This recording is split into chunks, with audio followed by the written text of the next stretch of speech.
તો હોળીના પર્વને મનાવવા માટે ડેડિયાપાડાના ધારાસભ્ય ચૈતર વસાવા માદરી વતન બોગજ ગામે પહોંચ્યા, જ્યાં તેમણે ઘેરિયા બનીને ગ્રામજનો અને કાર્યકર્તાઓ સાથે આનંદ અને ઉલ્લાસભેર પર્વની ઉજવણી કરી। ચૈતર વસાવાએ આદિવાસીઓના પારંપરિક વેશમાં સજ્જ થઈને ઢોલ નગારા સાથે અનોખા અંદાજમાં આદિવાસી નૃત્ય કર્યું। ગ્રામજનોને ગળે મળી તિલક કરી હોળીના પર્વની શુભેચ્છા પાઠવી।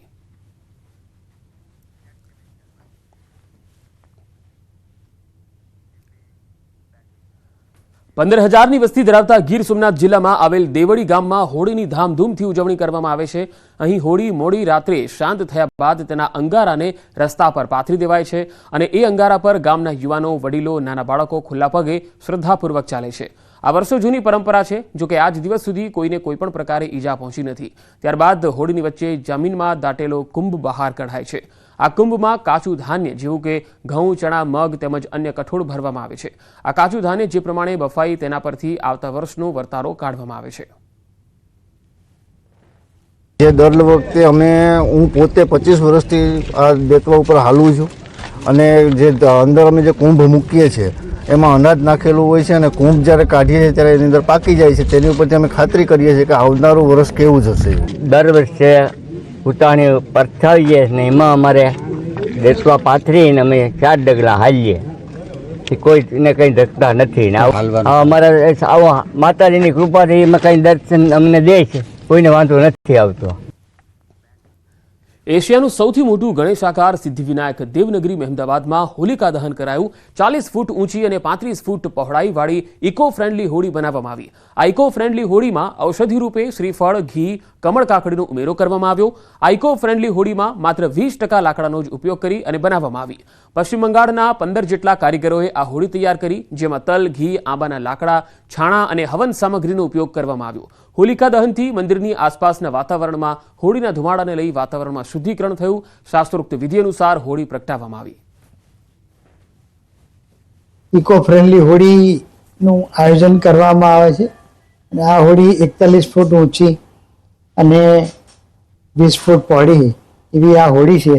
આની અંદર અને સંપૂર્ણપણે ઇકો ફ્રેન્ડલી બનાવવાનો પ્રયત્ન કરેલો છે। દેશ સહિત ગુજરાતભરમાં હોલિકા દહનની ઉજવણી થઈ। જો કે વાત એક એવા ગામની જ્યાં આજે પણ હોલિકા દહન માટે માચીસ કે અન્ય આધુનિક ચીજનો ઉપયોગ નથી થતો। નર્મદા જિલ્લાના રાજપીપળાના વડિયા ગામની આ વર્ષો જૂની પરંપરા છે। આ ગામમાં હોલિકા દહન થાય છે, પરંતુ તે હોળી પ્રગટાવવામાં માચીસનો ઉપયોગ નથી થતો। આગેવાનોના મતે હોળી પ્રગટાવવા ચકમકના પથ્થરથી રૂ અને છાણા સળગાવીને હોળી પ્રગટાવવામાં આવે છે। આ રીતે હોળી પ્રગટાવવાથી ગામમાં સુખ શાંતિ બની રહે છે એવી ગામ લોકોની માન્યતા છે। સ્થાનિકોનું માનવું છે કે આદિમાનવ વખતે કોઈપણ પ્રકારની માચીસ કે કેમિકલની શોધ નહોતી થઈ અને એ વખતે પણ દેવતાને પ્રગટાવવા પથ્થર ઘસવામાં આવતા। તો હોલિકા દહનમાં પ્રદક્ષિણા સૂકા ઘાસના પૂડા લઈને કરવામાં આવે છે અને જે ઘાસ ઢોરને ખવડાવવાથી આખું વર્ષ ઢોર નિરોગી રહે છે એવી પણ માન્યતા છે। અમારા વડિયા ગામની અંદર આજ દિન સુધી દિવાસળીનો કે બીજો કોઈ ઉપયોગ થયો નથી। કોમ્પ્યુટર યુગમાં, વૈજ્ઞાનિક યુગમાં અત્યારે પણ અમે પથ્થર ઘસીને હોળી પ્રગટાવીએ છીએ। રૂ પર એ દેવતા લઈએ છીએ, રૂ દ્વારા પાન સળગાવે છે ઘાસના અને પછી હોળી માતાની પ્રદક્ષિણા કરીએ છીએ। અને જે અમારા વડીલો જે કરી ગયા છે એ જ પરંપરા અમે વર્ષોથી ચાલુ રાખી છે। આ સાથે જે ઘાસનો પૂળો છે એ 7 ફેરા અમે ફરીએ છીએ।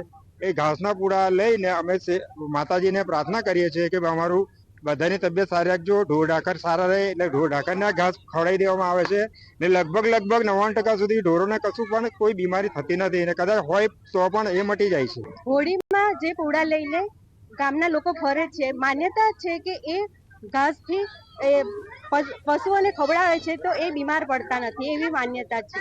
આ જે પરંપરા છે તે અમે આગળ પણ જાળવી રાખીશું।